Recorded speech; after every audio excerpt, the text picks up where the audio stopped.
Welcome to the Ministry Mind Leadership Podcast. I'm your host, Kim Cooper. So far, this season number 4, has been my favorite. Our theme for this season, if you're new around here, is Beyond the Sanctuary. We've been hearing from a bunch of leaders from across Canada that are taking the gospel message beyond the church walls. Today will be no different. I'm excited to introduce you to my friend Christina from Ottawa. Christina and I met in September when I began my new role with Samaritan's Purse. In this conversation, Christina shares about her family, hobbies, education, ministry experiences, and how God is using her today with Samaritan's Purse. Samaritan's Purse, for those of you that don't know, is a non-denominational, evangelical Christian organization providing spiritual and physical aid to hurting people around the world. Since 1970, Samaritan's Purse has helped meet the needs of people who are victim of war, poverty, natural disaster, disease, and famine, with the purpose of sharing God's love through His Son, Jesus Christ. The organization serves the church worldwide to promote and proclaim the gospel. Samaritan's Purse is a perfect example of taking the gospel beyond the sanctuary. And I pray today that as you listen in, you'll be inspired by the story of the Good Samaritan, but also be inspired by Christina's story and how God is using her and the ministry of Samaritan's Purse, so that you too will want to go and do likewise. Well, welcome to Ministry Mind Leadership Podcast. I have my friend Christina here today. Welcome, Christina. Thanks for having me, Kim. Yeah. So, Christina, most of my listeners will not know you. You are one of my new friends from my new life, working with Samaritan's Purse. And I thought it would be a fantastic opportunity to get to know you better, and as well have our listeners hear a little bit about your story and how you came to work with Samaritan's Purse. So first of all, I would love to just have you tell us a little bit about yourself. So where you live, your family, hobbies, interests, that sort of thing. Yeah, so I have lived in Ottawa, Ontario my whole life. I was born and raised here by my parents with my older sister, and we've been super fortunate to have just such a close-knit family. So most of my family actually still live in Ottawa, which is so special. And then for 4 years, I moved away to Virginia for schooling at Liberty University. So that was kind of a fun 4 years adventure of my life.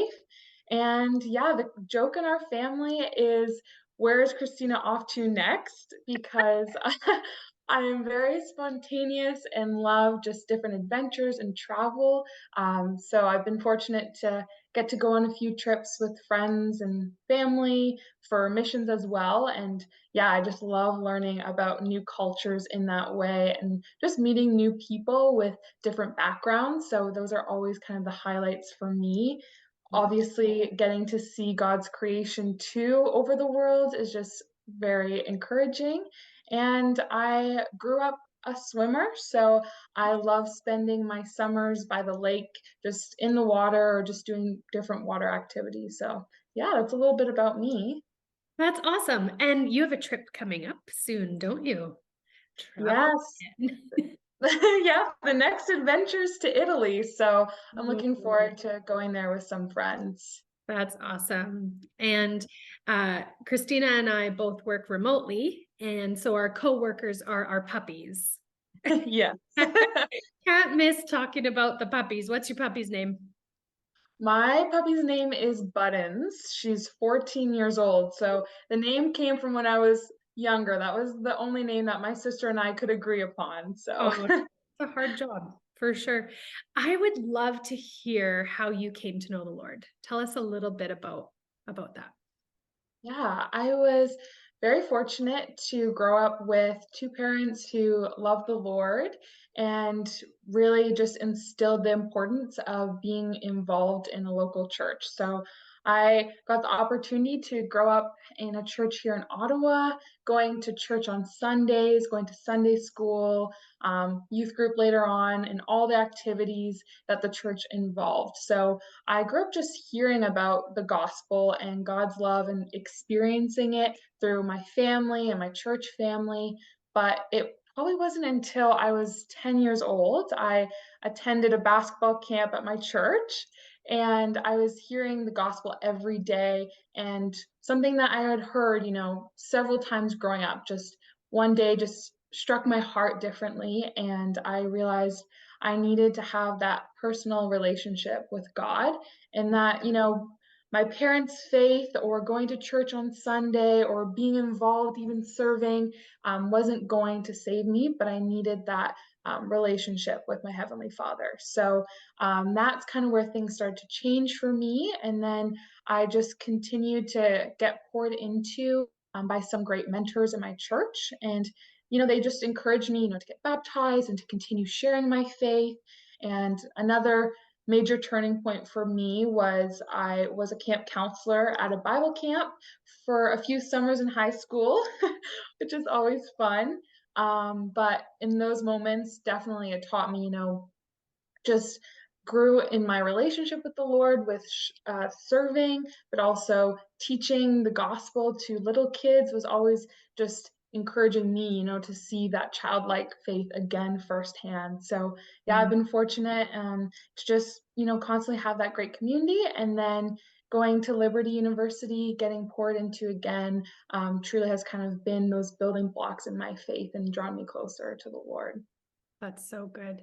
I like hearing that progression, and camp's a close thing to my heart. You have a unique way in which you got involved with Samaritan's Purse. So those of you that don't know, I recently started working for Samaritan's Purse. I still work for ACOP as well. And so Samaritan's Purse is a non-denominational organization that helps people in their greatest time of need. And it's an amazing organization to work for. And at the center of our organization is always Christ and the gospel message. And Christina and I work on a team that is a donor development team. And so we get to kind of have our fingers in all of the things and get to know about all the different programs. But I would love to hear a little bit more about how you got involved with Samaritan's Purse and why. Yeah, no, I always love answering that question because Samaritan's Purse has been heavily involved in my walk with the Lord.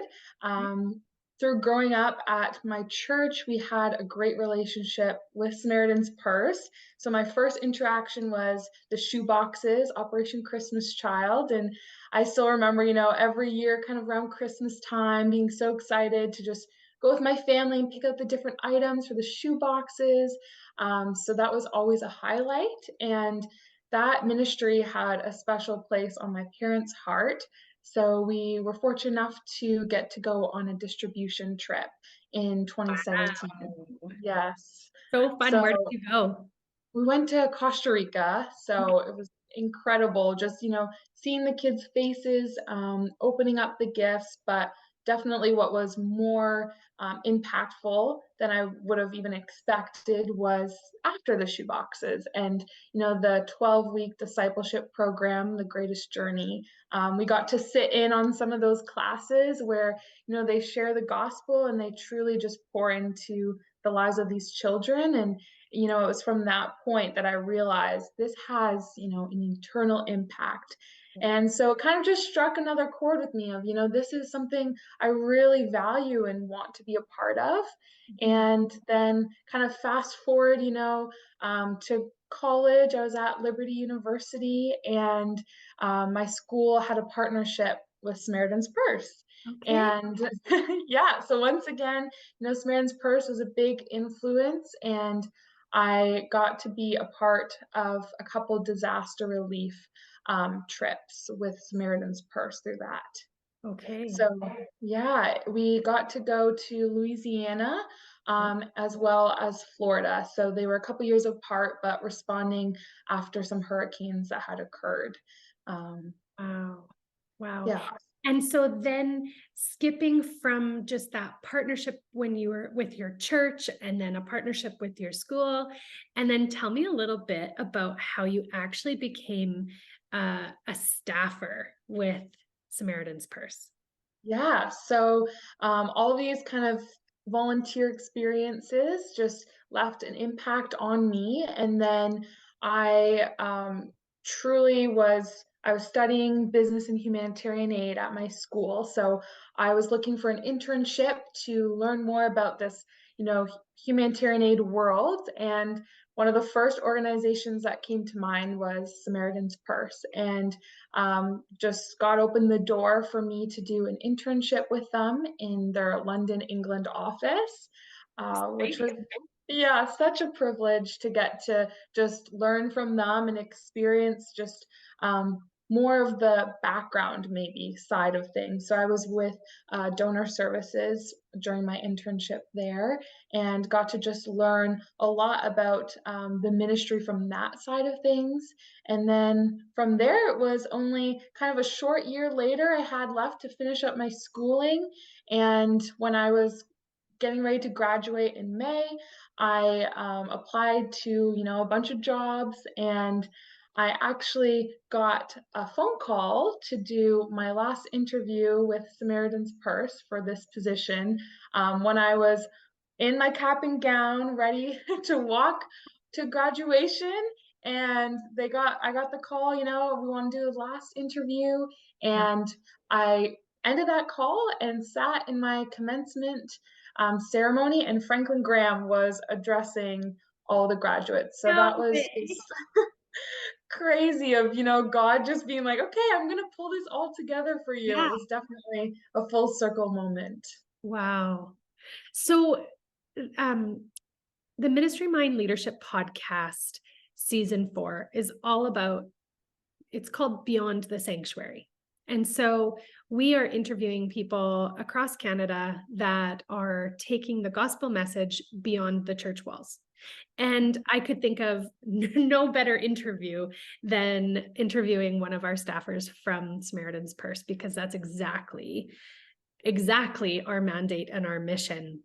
So as a young student, did you sense a call to ministry? It sounds like maybe you did. You kind of the direction that your studies were going. And so did you sense a call to ministry? Did you think it would look like this? How do you see what you do now as a ministry? Yeah. So surprisingly enough, maybe I never would have expected to be in full-time ministry. I always felt, a burden on my heart and just a call to help God's people. And I never kind of knew what that looked like. Obviously, in God's timing, He very just uniquely revealed that to me, but I always, just felt saddened by those who were hurting during a time of crisis. So I kind of leaned in. I minored in psychology, so I leaned into that and also into humanitarian aid.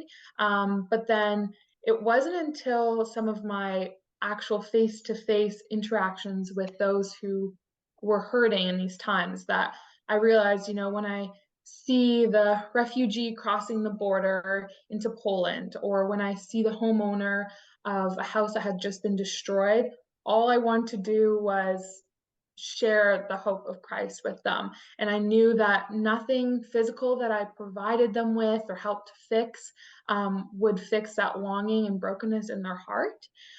So I think that, at that point on, I realized I need to be a part of something far greater than myself. And, now looking back, that's obviously, feeling that call and pull to ministry. But I do think, it was easy in my mind to think of ministry that it only belongs, within the four walls of a church. So I didn't, realize that that work I had been doing and now working with Samaritan's Purse is a form of ministry. And like you said, Samaritan's Purse, like what is at the heart of everything we do is sharing, the gospel and the hope of Jesus and doing it in his name. So I think that is just, always encouraging to me to get to just be a part of that ministry. And what I love most too is we don't forget about the local church. We couldn't do what we do as Samaritan's Purse without the local church. We partner with churches around the world and we want to help support them in these times of crisis, which is great because when we leave situations, we're able to point these individuals to the local church and a local pastor that can then disciple them further. So I think it's very empowering and, just a great picture of believers pulling together for, the Great Commission. Yeah, I think that's one of my favorite things is seeing the partnerships globally and domestically, because having been a missionary on the field and seeing the need there and the idea that we are working with partners in the local countries where things are going on and where our ministries are happening and empowering them is exciting. But I also love seeing the partnership with our Canadian churches. Now being a pastor with my husband in Saskatchewan, and just having such a renewed love for the local church just here in Canada as well, seeing the way that Samaritan's Purse partners with the local churches and empowers them to be a help in the time of need. I loved that. That was some things that stood out to me about it as well. So good. So Samaritan's Purse has 6 distinct objectives. And this is something that we talk about a lot within the organization. And if you do any kind of research on the organization, you will quickly find these things. And so those are, first of all, prayer. And that's a huge part of the culture of Samaritan's Purse as an organization. I have just been so encouraged by the amount and the quickness that we go right to prayer.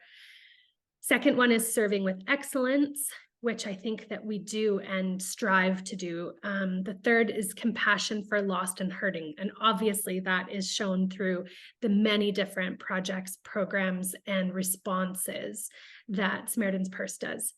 The fourth is biblical truth. And you would expect nothing less from the Graham family. With Exactly. Yeah. And then the fifth is proclaiming the gospel. And like we said, the gospel is center in all that we do.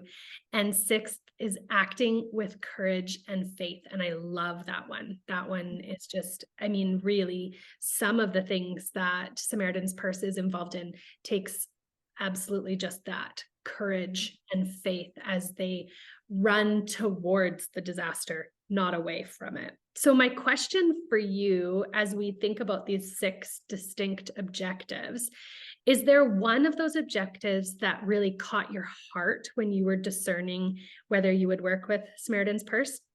And is there one that has particularly impacted you since working with them?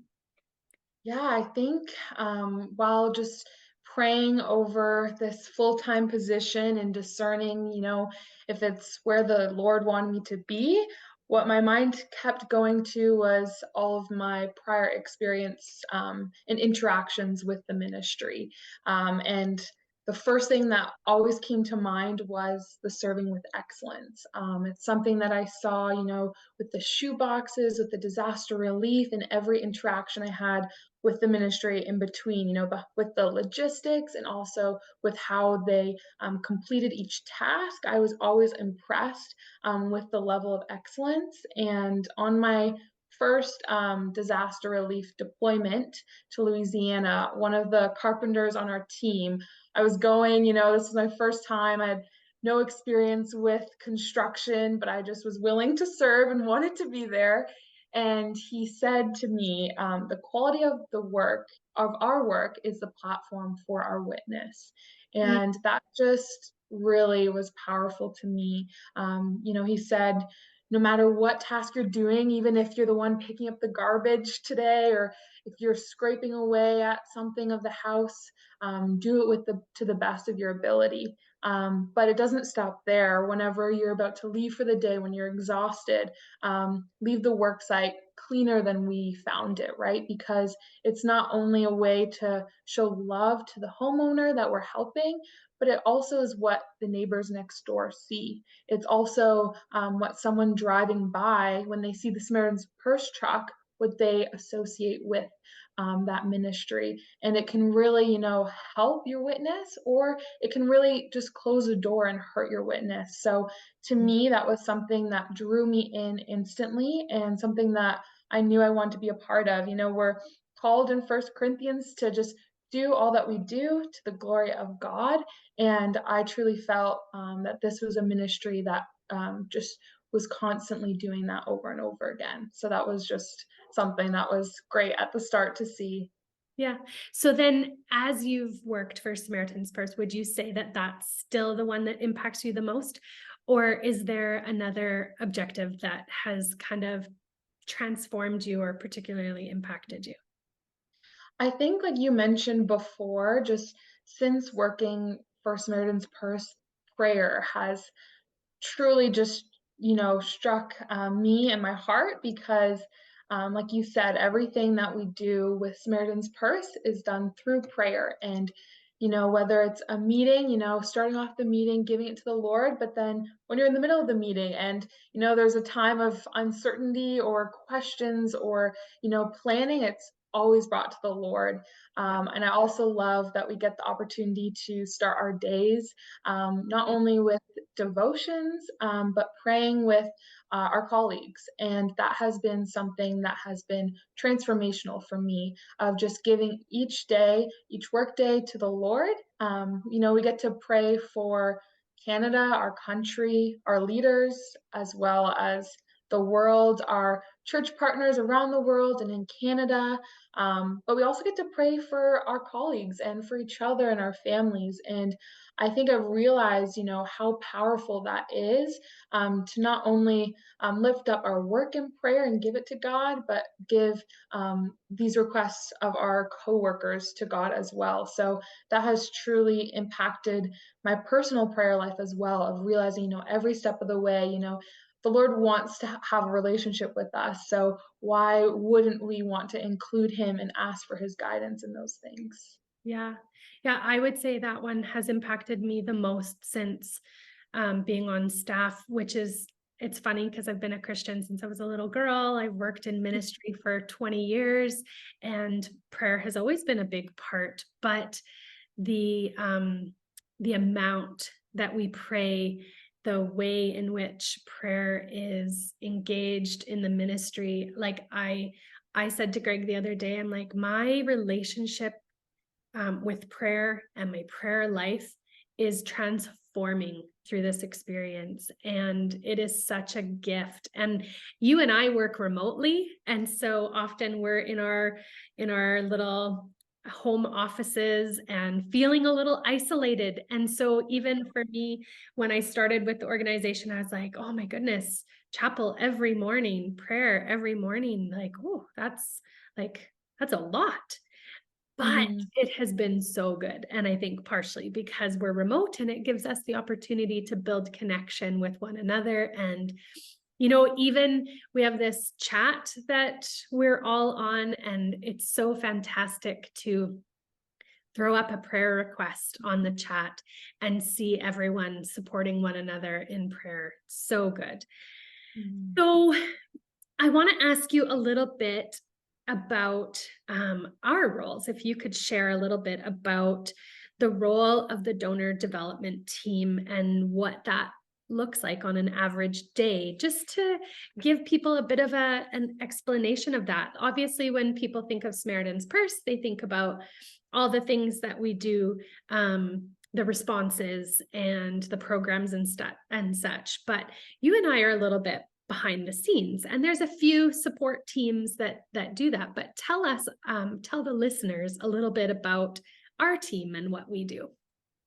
Yeah, so for our team, we truly just are, I would say, the relationship builders as well as the messengers would be maybe another word I'd throw out, because we each kind of have our regions that we're over. So for me, it'd be Eastern Canada, and we get to just build relationships with various partners and churches and get to know them. We get to call them up and chat with them and hear their stories of coming to Christ, as well as how they got involved with the ministry.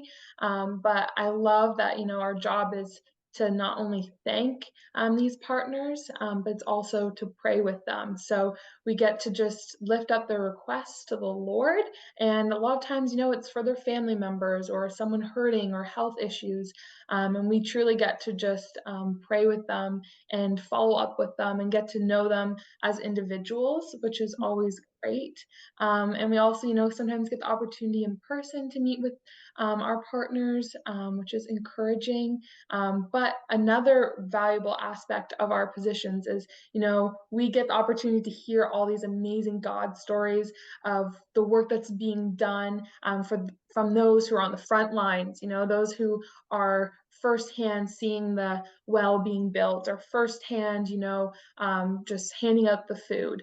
And we kind of get told those stories and shown pictures, and we get to use those stories to bless others. And I think that is a crucial part of our role, is just to share of the good work that the Lord is doing. And, the news can be discouraging often, but it's great that we get to be kind of the bearer of good news of how the Lord is working. So I love that aspect of our role, and just seeing how Samaritan's Purse views all of these Canadian partners as their ministry as well. We want to be there to support them and serve them in the hard times of life as well. Mm-hmm. Our director challenged us yesterday in one of our meetings that these stories that we're hearing of what God is doing aren't just good stories of what the ministry is doing or what God's doing, but they're actually a tool. Our testimony and the testimonies of things that are happening in our ministry and through our ministry and ministry partners, those testimonies are a weapon against the enemy. And we often just think of them as stories, and I think we need to realize, and I was so encouraged with Randy's challenge to our team, that we need to see the importance and understand the importance of that weapon, that our testimony is a weapon against the enemy. So I love that. So, okay. So in that vein, tell me, can you share a story of how Jesus' love changed a life, or share a testimony, a win from the ministry? Yeah. When you think of the one and just someone being saved, my mind instantly goes to Mrs. Thelma, who is an 80-year-old widow living in Englewood, Florida. And she was the homeowner that I got to get to know, and we were working on her house when we went to Florida. And, we kind of picked up and left our regular life for a week and, went to Florida, which is a beautiful place to be, but, you're working hard. And anyways, we were working on her home for the whole week. So we got to just spend time with her and talk with her.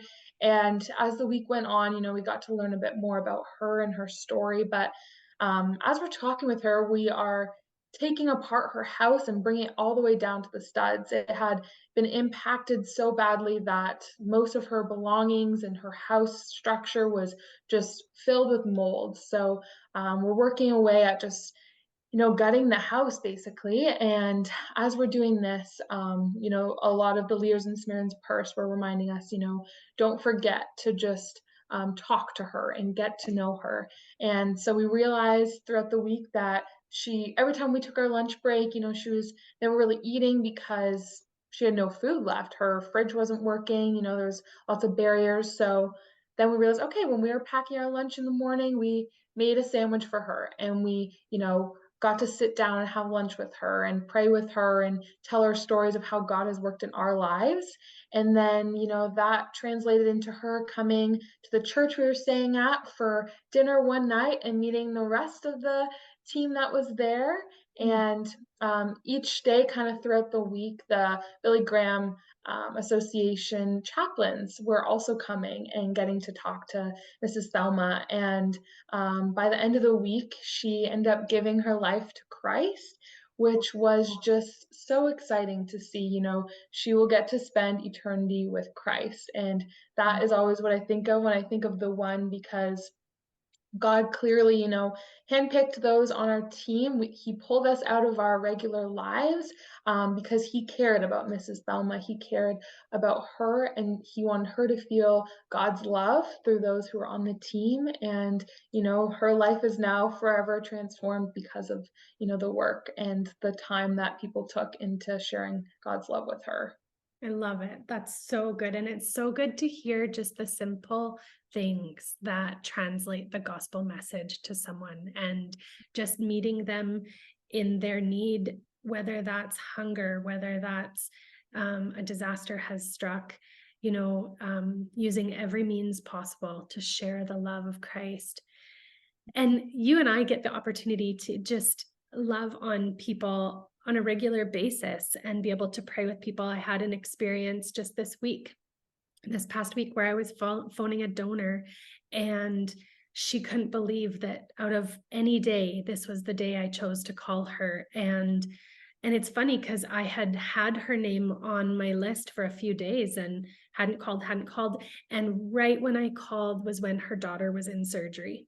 And I was able to partner with her in prayer that whole week. She kept me in the loop, and I'd reached out on our chat and said, "Hey, you guys, this is what's going on.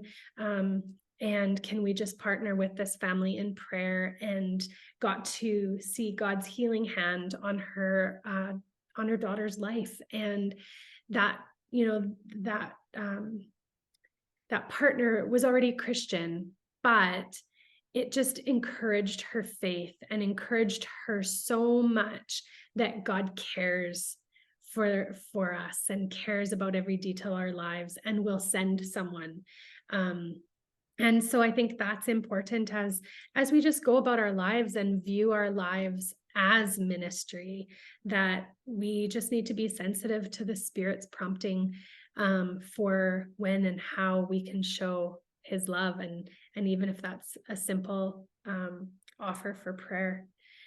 So my last question for you today is, how has working for Samaritan's Purse changed or challenged your view of ministry? Yeah, I think, kind of like I mentioned a bit before, it was easy for my mindset to be ministries only in this organized way or within the walls of the church. But quickly I became to realize, um, if you're sharing the gospel and following God's, leading, then, Samaritan's Purse is a prime example of, we are meeting people where they're at. So in a time of crisis, when they may not, if they're not a believer, turn and go into a physical church building. But if Samaritan's Purse, someone's right there in front of them, willing to help them and gets a conversation started, that is a form of ministry. And, eventually, turning those people to the local church. But I think, as Samaritan's Purse, we love the story of the Good Samaritan. But right after that story, Jesus said, "Go and do likewise." And that is the whole mission of Samaritan's Purse, is, to follow the example of Christ by helping those in need and proclaiming the hope of Christ. So I think now, being a part of Samaritan's Purse and just realizing that, we are going out into the world and sharing this hope. And, it's great to hear those stories of God has these divine appointments, and we just get to be, that small part of just his bigger work that he's doing, in Canada, but also just around the world as well. Absolutely. And that's such a good challenge to us as believers, no matter what phase of our ministry life or our walk with the Lord, whether you're an emerging leader, whether you're a lay leader, whether you're a pastor, whether you're a missionary, whether you are an architect, an engineer, a teacher, a nurse, we all are told to go and do likewise. That's Mhm. such a good challenge and encouragement for us, Christina. So, okay, I know that our listeners are going to say, well, how can we get involved? How can we get involved in this? Well, first and foremost, I mean, I believe that each one of us is just called to where we're planted and where we are, and that we can have a ministry mindset just in our lives. But if someone wanted to get more involved with Samaritan's Purse, how might they do that? Yeah, of course. Well, there's so many great ways. One opportunity is, getting involved through our Canadian disaster relief, becoming a volunteer there. We would love to have you as part of, that roster of people willing to serve at a moment's notice, as well as our DART team. It's very similar, but more international based. And that is just our disaster assistance response team. So we'd love, if you have interest in that, to reach out. There's more information on our website as well, of just how to get plugged in and those ways to volunteer, but also, giving financially or of your time or of, the shoe boxes are another great way of, when the season comes again, to get a group together and pack them and pray over those boxes and get them into the hands of children around the world as well. Yeah. Okay. So people can check out our website, SamaritansPurse.ca. But they could also reach out to either of us. So my email is kcooper@samaritan.ca. And do you want to share yours? Yes, mine's cdocksteader@samaritan.ca. Excellent. And I will put those in the show notes for anyone that wants to connect with us and potentially get more involved or have more information. Thanks so much for coming and spending some time with me online again. You and I get to rub shoulders all the time, but I love that we were able to just share with our listeners today about something that's close to our heart. So thank you so much for your time, and as well just for your really thoughtful answers. And I just pray that this will be an encouragement to everyone that listens. So thanks. Thanks for having me, Kim. It was a pleasure to get to speak with you again. Awesome.